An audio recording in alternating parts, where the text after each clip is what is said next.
Fibromyalgie, maladie rare qui se traduit par des douleurs permanentes, une grande fatigue. Contrairement à la majorité de nos invités, Angela, vous nous avez dit en préparant l'émission que vous considériez comme une chance que votre maladie soit invisible.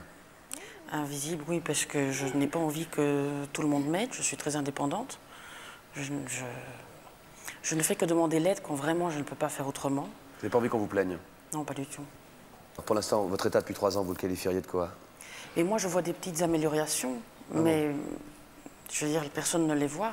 Il n'y a que ma kiné et moi qui les voyons. Sinon, personne ne peut les sonder, les approcher, Non. Je ne sais pas, compter l'intensité de la douleur. Non, ça, on ne peut pas mesurer ça. Et puis chaque individu supporte plus ou moins bien. Plus ou moins et...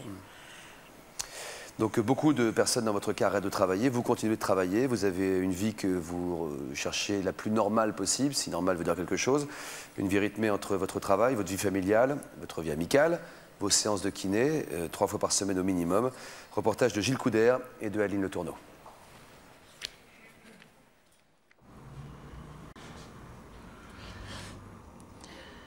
Tout au début, je me souviens quand j'ai appelé Christelle, je disais j'ai l'impression qu'il y a un char qui m'est passé dessus. Je ne sens plus mon corps. Bah, tout est douleur. Mais prenez que vous avez un très gros bleu et qu'on vous appuie très fort dessus. C'est ça en fait. Et ça sur l'ensemble du corps? Ah, bon, là, plus particulièrement là où elle est. Ah, où elle est maintenant. Voilà. Ouais, bah, parce qu'elle me dit toujours que je dois me détendre, mais c'est pas facile de se détendre quand on a mal. Ah ouais. C'est pas le même endroit. Non. Je suis nouveau sur l'omoplate. Mais vous les sentez, vous, ces Oui, douleurs? oui, tout à fait. Enfin, c'est pas que je sens les douleurs, mais je sens que le muscle est beaucoup plus tendu de ce côté-là. Bon. Change de position. Parfois, d'une séance à l'autre, c'est la catastrophe. Vous la trouvez dans quel état, parfois? Sachant pas se mettre droite, au bord des larmes tout le temps, ayant même du mal à monter les escaliers. Donc, parfois je m'y attends parce qu'elle m'appelle et je sais déjà que ça va pas. Mais ça, c'est très très rare. Je pense qu'il faut vraiment qu'elle ait très très mal pour qu'elle m'appelle. Et comme elle dit, je pense qu'elle supporte très bien la douleur. Il y a 4 ans, Angela se fait opérer du dos pour une hernie discale. Elle pense alors que ses douleurs vont partir, mais ce n'est pas le cas. 6 mois plus tard, les médecins diagnostiquent alors une autre maladie, la fibromyalgie. Parfois, la mise en route est dure le matin. Mais je traîne un peu, mais ce matin, comme je m'étais levée et que ça n'allait pas, j'ai tout de suite pris quelque chose pour me calmer et faire passer mes migraines. Et mon dos qui était un peu courbaturé. Et puis maintenant, ça va aller mieux. De toute façon, j'ai des rendez-vous, donc je ne peux pas m'absenter du bureau, il faut que j'y aille. Et la douleur, Angela l'a subie au quotidien, mais jamais elle n'a pensé arrêter son travail. Au bureau, ses collègues connaissent son handicap, pourtant elle en parle rarement. Elle essaye même de le cacher. Hello. Alors, comment ça va? Dès qu'elle arrive, vous le voyez, si elle va ou elle va pas? Oui, là c'est pas terrible. Là c'est pas terrible parce qu'elle a les petits yeux et puis elle est quand même assez pâle. Non, mais je le vois directement, quoi. Tu veux un petit café? Oui, je veux bien, s'il te plaît. Touc, touc. Ah, ça, en vitesse. Ça, c'est vraiment le truc. Oh. C'est dur pour vous. Hein. Alors là, c'est pour me casser le dos. C'est pas possible. En plus, la boîte. Mais c'est parce que je cherche les détails sur le programme antivirus. Vous profitez qu'elle n'est pas là pour faire ça? Mais oui, je sais pas comment expliquer. Ça m'embête. D'abord, j'aime pas déranger les gens. Hein. J'aime pas déranger, même Véronique. Et je le fais. Bon, après, je ferai quelques exercices parce que j'ai très mal. Ça me fait très mal, surtout dans le bas du dos, ça, et les bras. En plus, c'est vraiment très très lourd cette boîte. Et non, bah, elle le fait à chaque fois. Hein. Oui, je suis pas là, alors elle. Elle supporte pas que vous l'aidiez? Non. Si elle se laisse aller, qu'on commence à tout faire pour elle, il faut forcer, même si ça fait mal. Je pense que c'est comme ça qu'elle s'en sortira.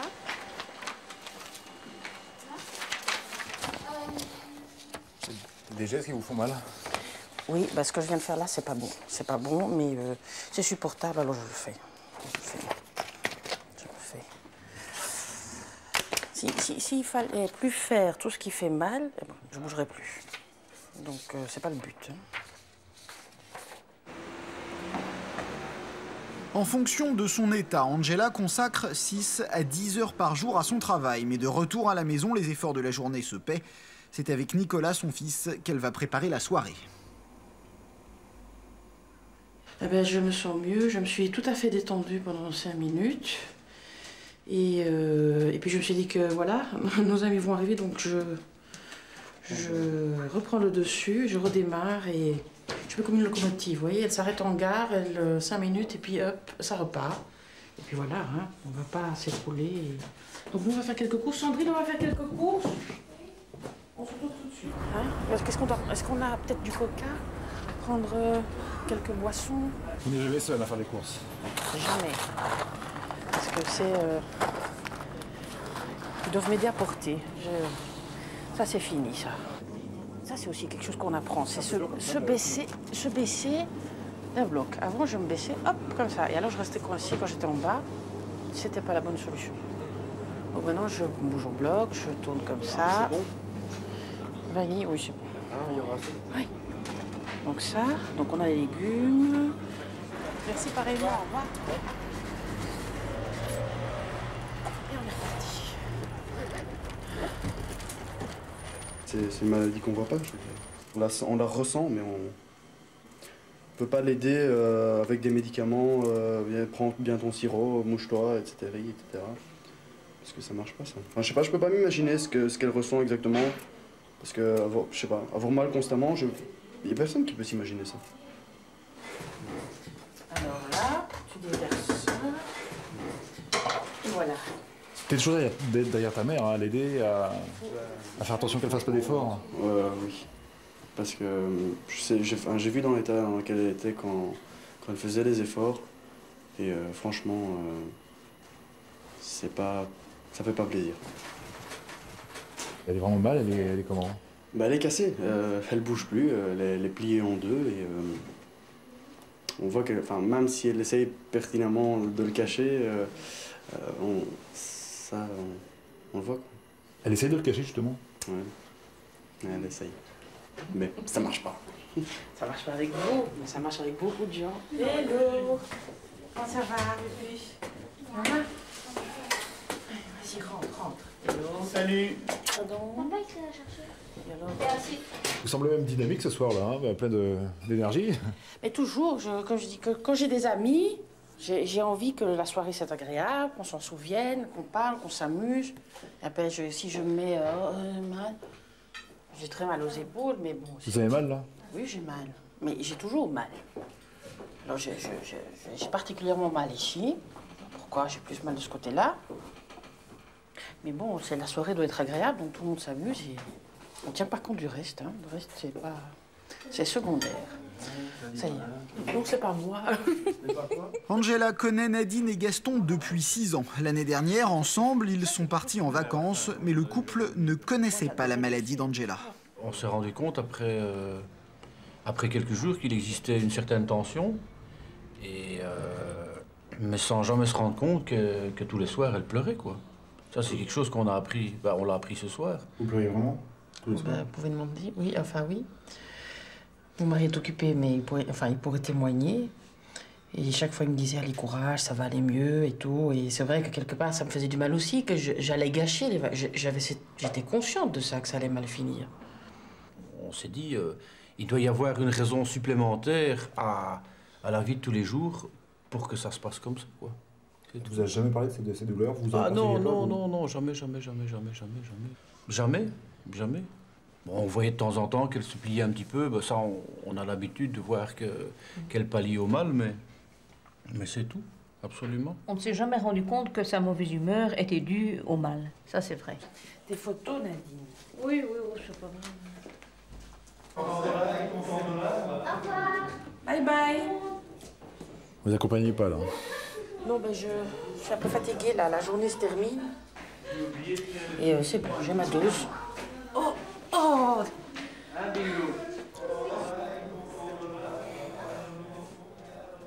Dormir ne l'apaise pas. La nuit ne lui ôte pas la douleur. Angela attend le sommeil sur le canapé. Il arrive toujours tard dans la nuit.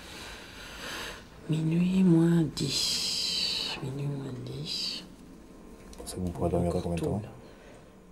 Encore tôt. Oui, plus d'une heure, une bonne heure.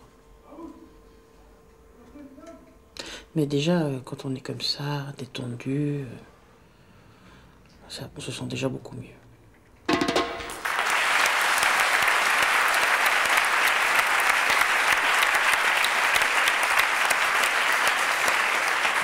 Quand vous voyez coucher comme ça, vous vous dites vivement ce soir que je me couche.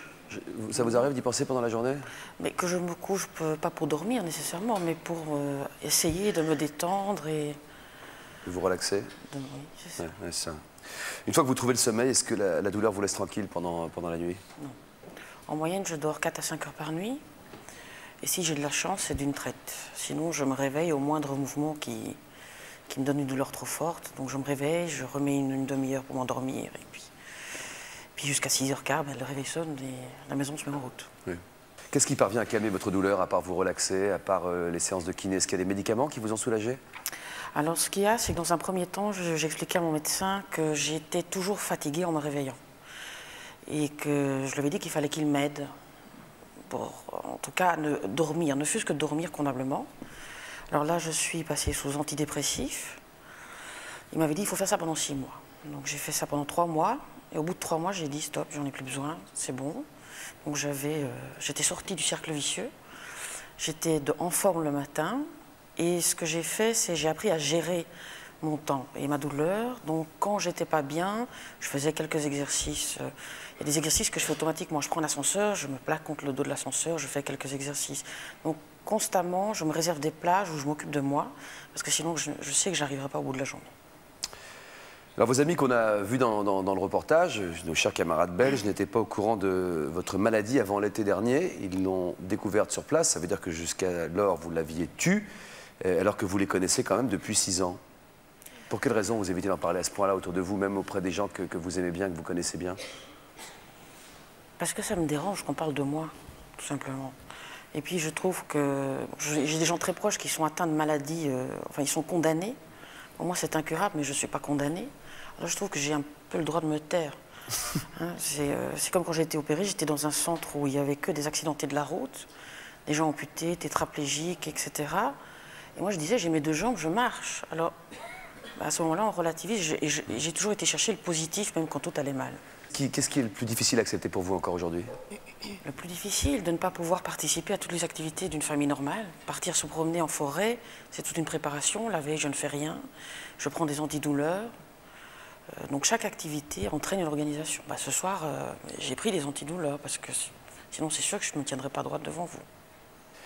Marie-Paul Bellecour est également atteinte de fibromyalgie depuis presque 10 ans. Elle, on va lui donner la parole. Où est-ce que vous êtes, madame? Je suis ici. Oui, bonsoir. Bonsoir. On a détecté combien, il y a combien de temps? Quand on dit que vous l'avez depuis 10 ans, c'est-à-dire qu'elle a été détectée quand? Moi, je l'ai appris moi, en 95 et j'étais suivie régulièrement depuis 91.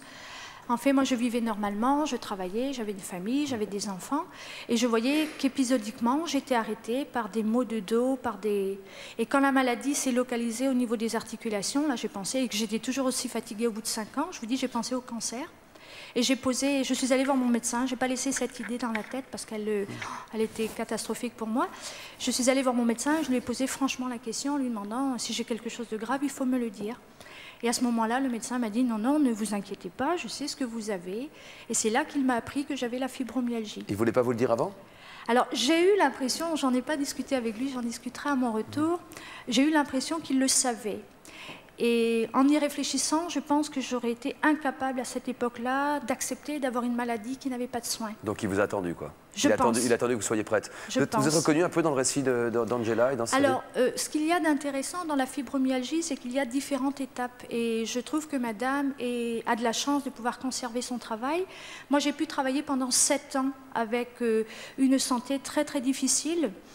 Et je vivais... Encore ce soir, vous souffrez, par exemple? Ah oui, complètement. C'était très très dur parce que vous n'avez pas de dossier. Vos sièges sont désolé. très durs. J'ai un petit coussin, mais Pardon, madame. c'était le martyr. Pardon. En plus, j'ai demandé un verre d'eau pour prendre des cachets. On a oublié de m'envoyer le verre d'eau. Oh là là là là là là. Mais c'est pas grave. Valérie! Donc je me suis contorsionnée. Bon, c'est vrai, j'ai beaucoup de mal à rester Mais assise. le courage, ça s'apprend ou c'est inné? Ah, je pense que ça s'apprend. Quand c'était que les articulations et le haut du dos, je tenais. Et en 98, la maladie s'est déclarée dans le bas du dos et au niveau des 2 jambes. Et là, je souffrais tellement que j'ai demandé d'aller en centre antidouleur. Parce que nuit et jour, c'était une souffrance intenable. Et là, j'ai eu un médicament qui m'a créé d'autres désordres qui ont été des maux de tête très très lourds. Mais que j'ai... En effet secondaire? En effet secondaire, mais qui, au bout de 3-4 jours, je les ai arrêtés et qui ont complètement baissé le seuil de la douleur, qui a pu être gérable après. Et madame, on l'appelle la maladie invisible. Oui. C'est comme ça que la médecine l'a appelée. C'est vraiment la maladie dont on ne sait rien. On ne sait pas de quelle origine elle est. Enfin, moi, vous avez des informations à nous délivrer ce soir. On ne sait pas si elle est génétique. On ne sait pas si elle est accidentelle. On ne sait pas si elle est liée à un choc, une rencontre. C'est ça. Il y a beaucoup de cas, en tout cas, où il y a eu un choc émotionnel ou chirurgical, ou etc. Donc même émotionnel. Donc ça peut être une maladie psychosomatique? Alors, on retrouve dans les fibromyalgies que des personnes qui ont souvent eu des hépatites virales, qui ont eu un accident de la route important, une grossesse aussi difficile, c'est-à-dire que quand on cherche un petit peu, ça peut être un divorce, un décès.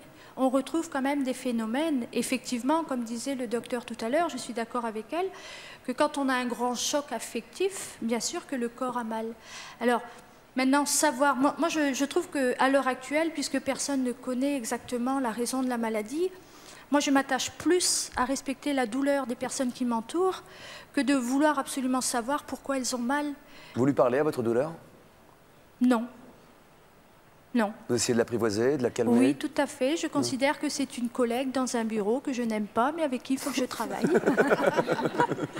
Donc c'est vrai c'est pas mal. que...